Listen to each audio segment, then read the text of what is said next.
A paz do Senhor, adolescentes vencedores. Tudo bem com vocês? Seja bem-vindo a mais uma aula da nossa querida Escola Bíblica Dominical. E hoje estamos dando prosseguimento aos estudos do quarto trimestre de 2020, onde estamos estudando o tema a respeito da história da igreja. Hoje vamos estudar a lição de número 5, que tem como título A Paganização do Cristianismo.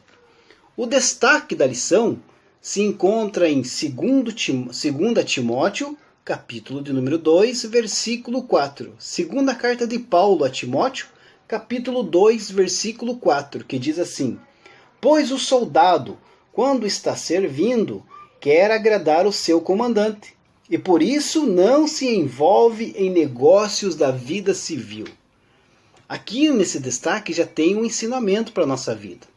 Quando Paulo aqui fala a Timóteo a respeito dos negócios desta vida, ele está se referindo aqui às obras da carne, como fofoca, intriga, confusão, rebeldia, ingratidão, tudo que é de mal neste mundo. E nós, cristãos, temos a nossa pátria, queridos, lá no céu. Nós somos forasteiros e peregrinos nesta terra, e a vida que hoje vivemos aqui é passageira e muito rápida.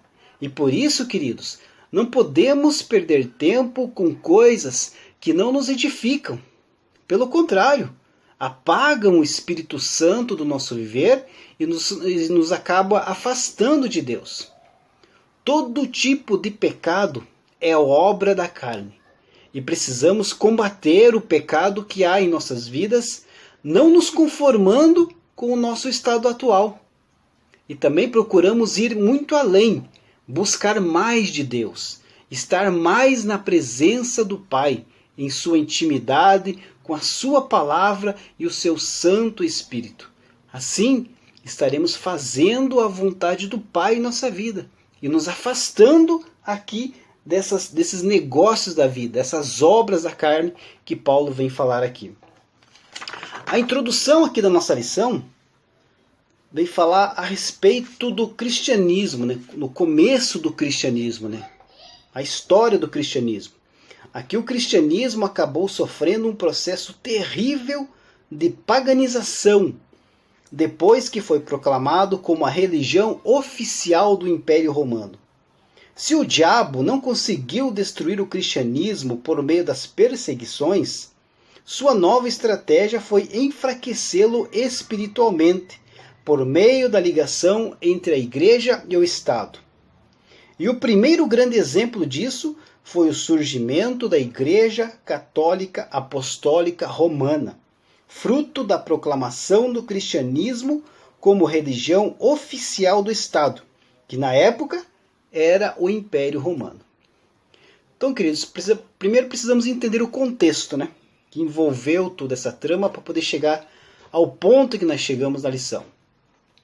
No ano de 312, Constantino estava marchando para Roma para tomar o poder de Maxêncio, um outro imperador da época, que fora declarado também imperador pelos próprios exércitos.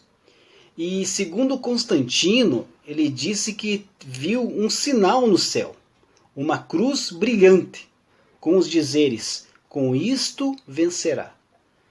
Então Constantino teve uma visão, e no céu ele viu uma cruz brilhante, escrito: com isto vencerás.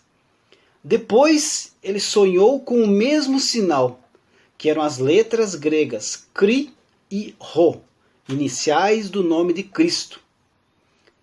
Então Constantino pôs o sinal da cruz junto ao sol que carregava nos estandartes de guerra, nos símbolos de guerra dos seus soldados, e foi para a batalha. E ele acabou vencendo essa batalha.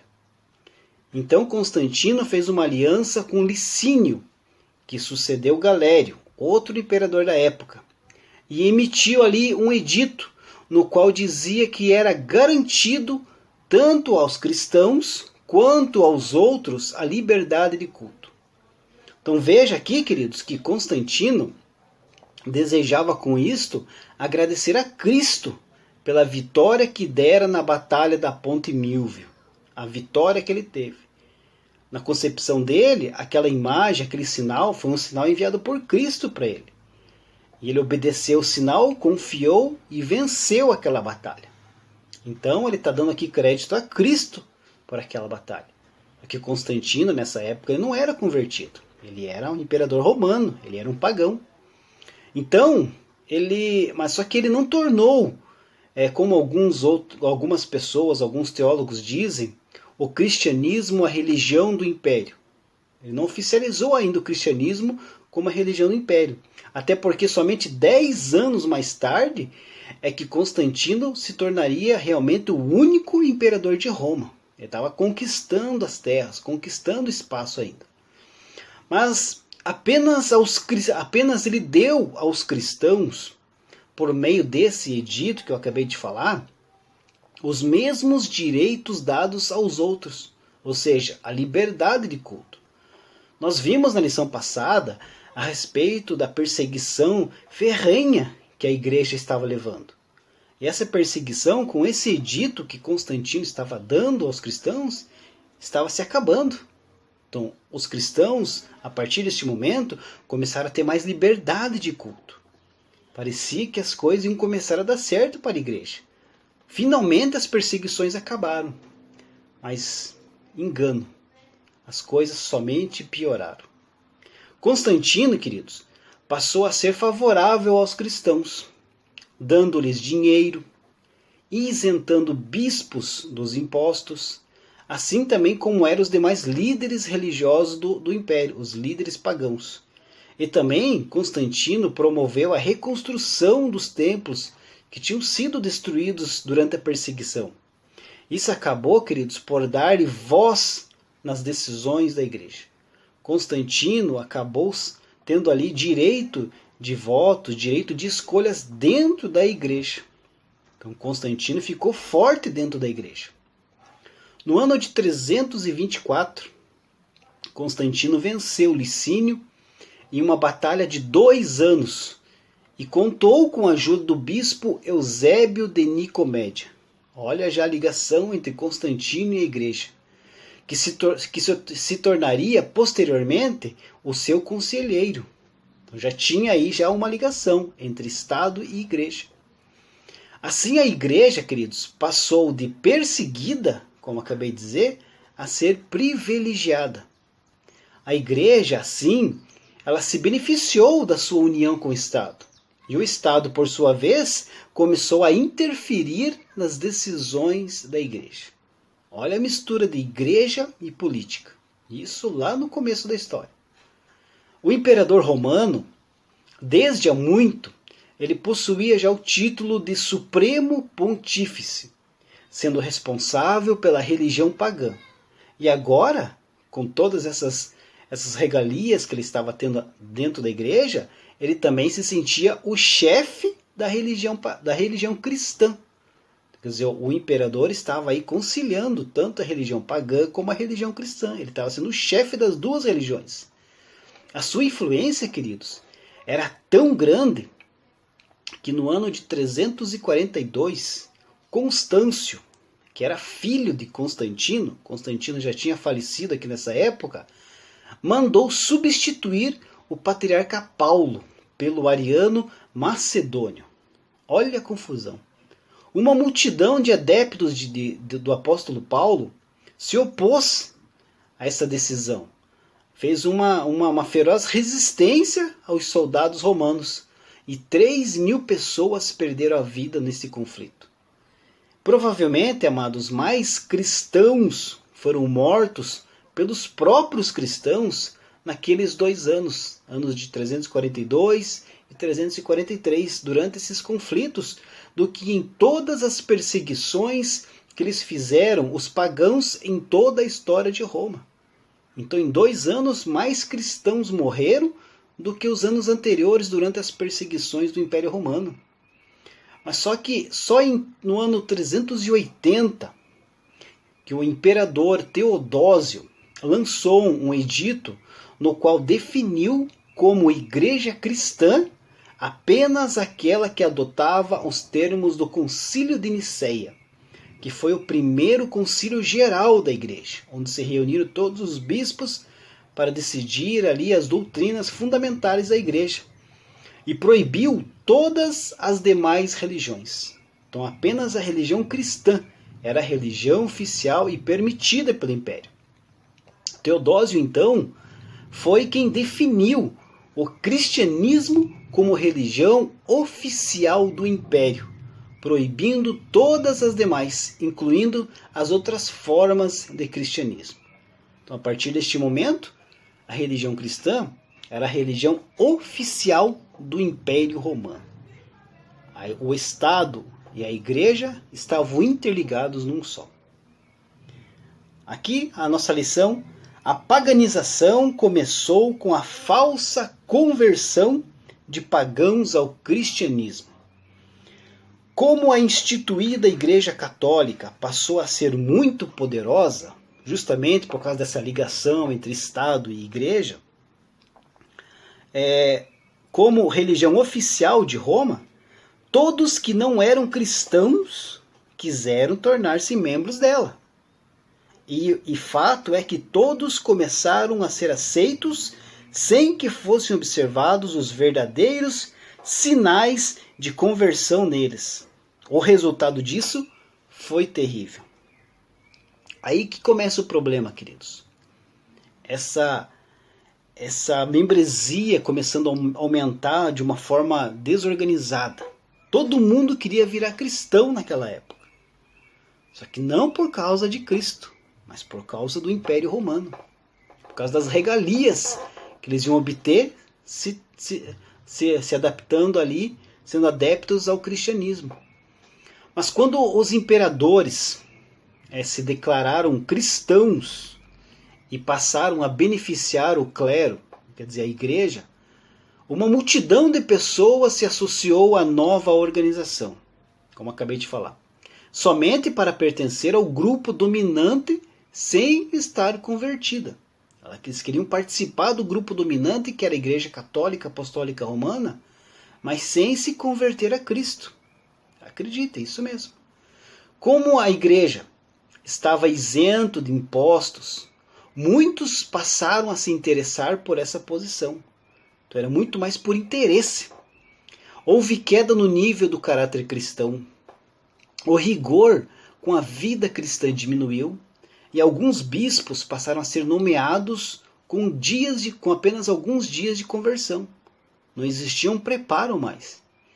Conta-se que no ano de 374, Ambrósio era governador de Milão. E o bispo Auxêncio morreu. O bispo da época tinha morrido. Então uma grande guerra se formou dentro da igreja para escolher o sucessor do bispo que tinha acabado de morrer. Então, por causa dessa grande confusão, essa guerra que estava acontecendo dentro da igreja, o governador Ambrósio, que era o governador de Milão, ele foi até lá para acalmar os crentes que estavam lá guerreando entre eles. Então, quando o governador Ambrósio chegou na confusão, alguém gritou seu nome para ser bispo. E o coro, amados, acabou aumentando, até que o governador Ambrósio, sem ser batizado, se tornou bispo da igreja. Verdade. Para a sorte daquela igreja, que o Ambrósio ele acabou se dedicando tanto na igreja que ele acabou sendo uma referência para aquela igreja. Por sorte, porque ele não era convertido, não tinha sido batizado, não tinha nada. Apenas o povo aclamou ele pelo nome e ele foi eleito bispo naquela hora. Veja a situação que estava a igreja. O mundanismo avançou tanto na igreja pós-Constantino que muitos cristãos sinceros começaram a sair da igreja. Não estavam mais aguentando aquele clima, aquela situação que estava acontecendo dentro da igreja. Então, desejando assim uma vida mais santa, eles acabaram se afastando de toda a sociedade, fazendo crescer assim, queridos, o monarquismo, ou seja, a vida nos monastérios.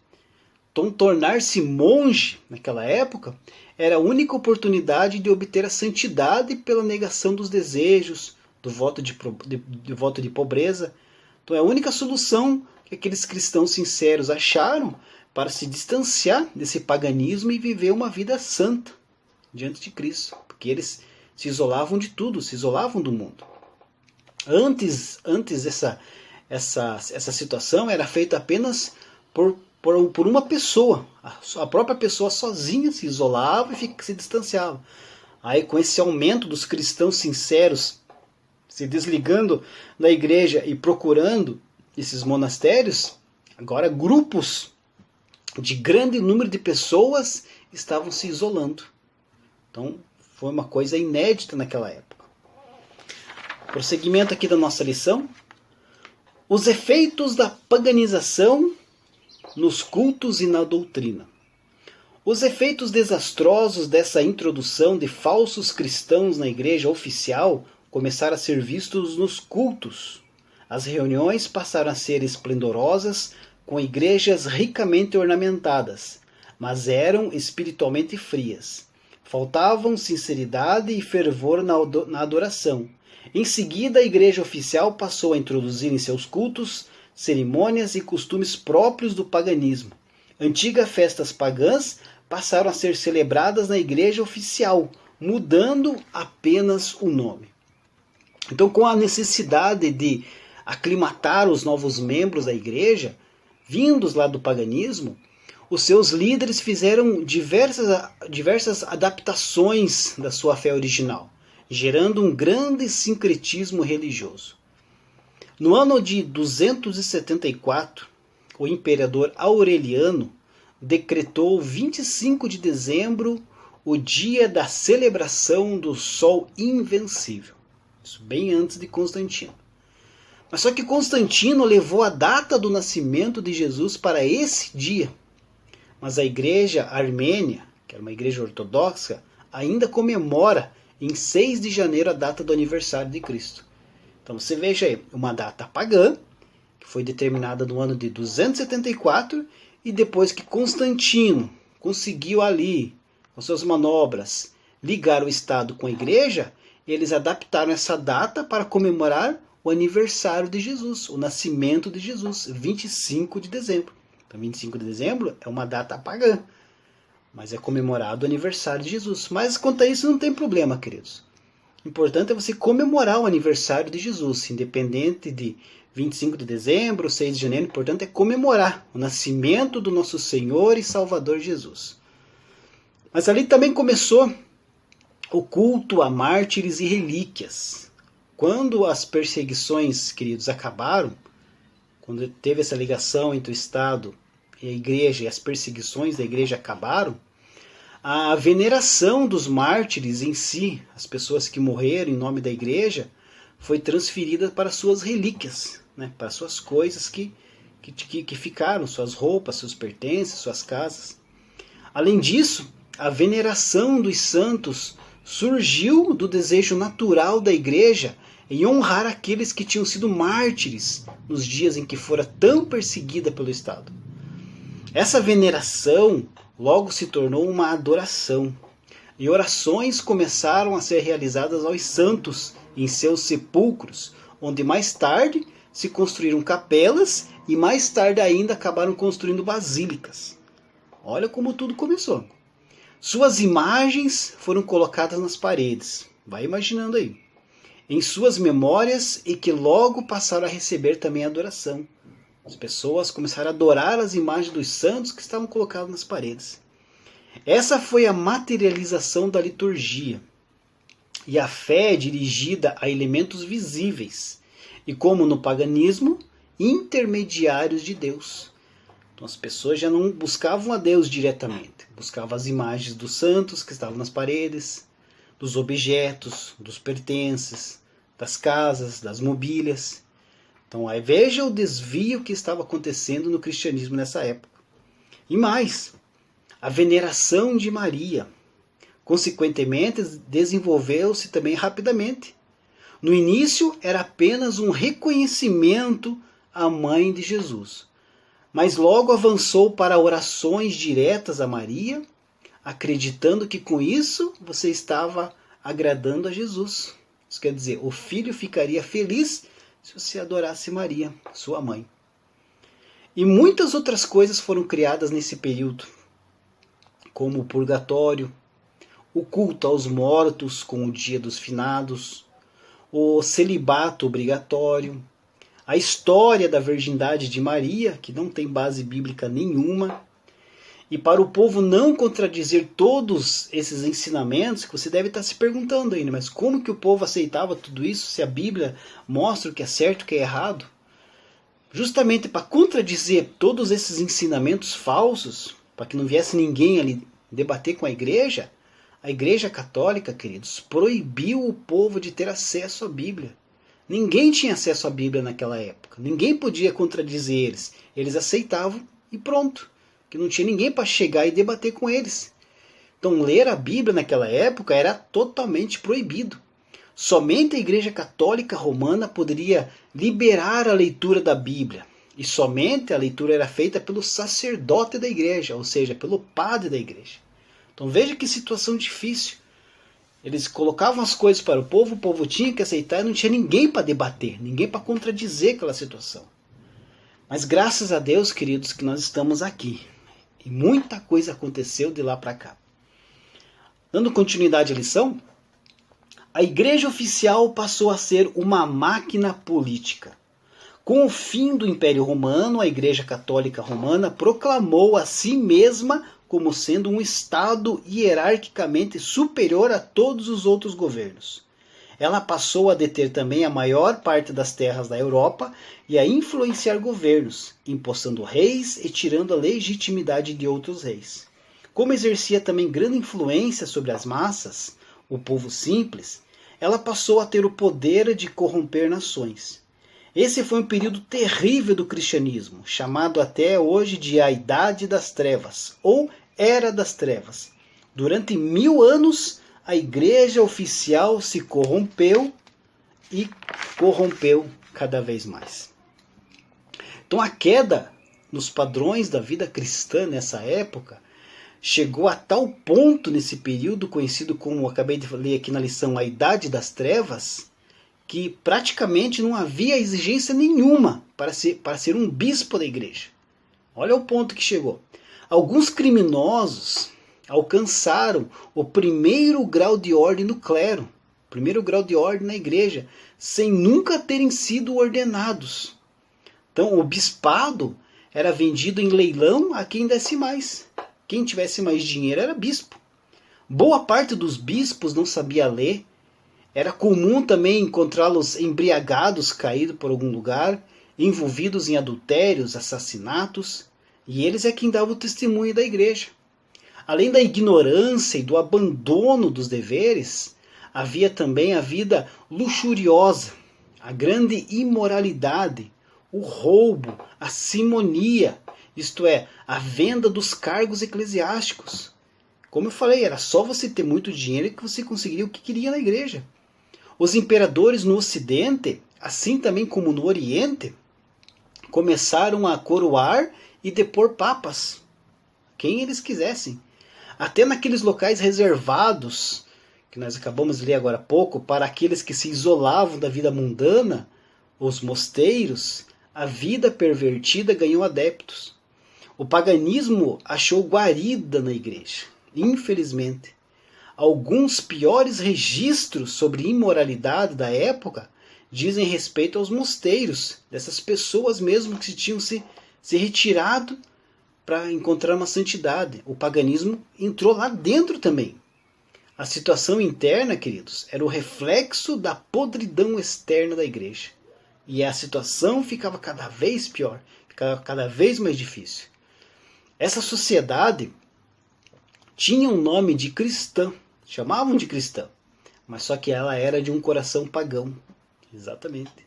Isso aconteceu porque alguns se empenharam em cristianizar o mundo, mas não convertê-lo ao mundo. Cada imperador imprimia ao povo conquistado a sua religião. Então, multidões de pessoas, sem nenhum compromisso de mudança de vida, queridos, assumiam o nome de cristãos, apenas se batizando, sem conhecer nada de Cristo. Alguns missionários, para se ter uma ideia, também adotaram essa estratégia. Eles buscavam ganhar o líder local, né, que uma vez aceitando a sua mensagem, se convertendo, obrigavam os seus súditos, todo o seu povo, a também a fazer o mesmo, da mesma forma. Assim, muitos eram batizados de uma vez só, mas pouquíssimos aceitavam de coração a mensagem da cristã. A fé, queridos, passou a ser uma questão de afirmação. A crença tornou-se verbal. Conhecia-se um crente não pelo comportamento, mas pelas suas palavras, pelos títulos que ele adquiria. Logo, queridos, os cultos estariam também refletindo essa degradação das convicções cristãs. O clima estava propício para o retorno do paganismo, agora travestido de uma linguagem cristã. Exatamente. Deus não era o único a receber culto naquela época. Além disso, também nasceu a mitologia cristã, para engrossar mais ainda, fortemente desenvolvida nesse tempo, a qual passou a atribuir poderes dos deuses do antigo paganismo romano e também o grego aos mártires e santos da igreja. Então eles misturaram tudo. Assim, os retratos das paredes das igrejas, que nós já falamos aqui nesta aula, objetos aos quais se dirigiam orações, diante dos quais se curvavam em reverente adoração. Então Deus não era mais procurado, eles procuravam as imagens para adorar e fazer orações. Esse, queridos, infelizmente, era o cenário da igreja durante o predomínio do Império Romano. Situação caótica, situação triste, mas faz parte da história da igreja.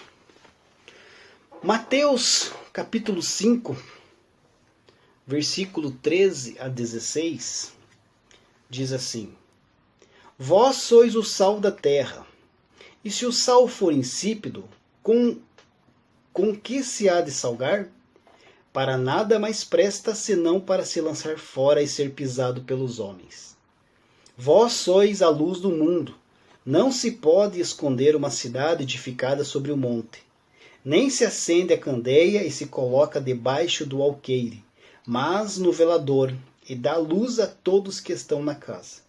Assim resplandeça a vossa luz diante dos homens, para que vejam as vossas obras e glorifiquem o vosso Pai que está nos céus. Jesus, queridos, enfatiza a necessidade do cristão exercer influência para o bem no mundo ao seu redor. Temos que exercer influência, amados.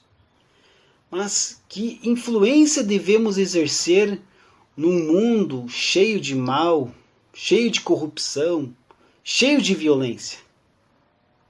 Não há dúvidas que Jesus está enfatizando aqui que deve haver sim uma diferença fundamental entre o crente e entre o não crente, entre a igreja e entre o mundo.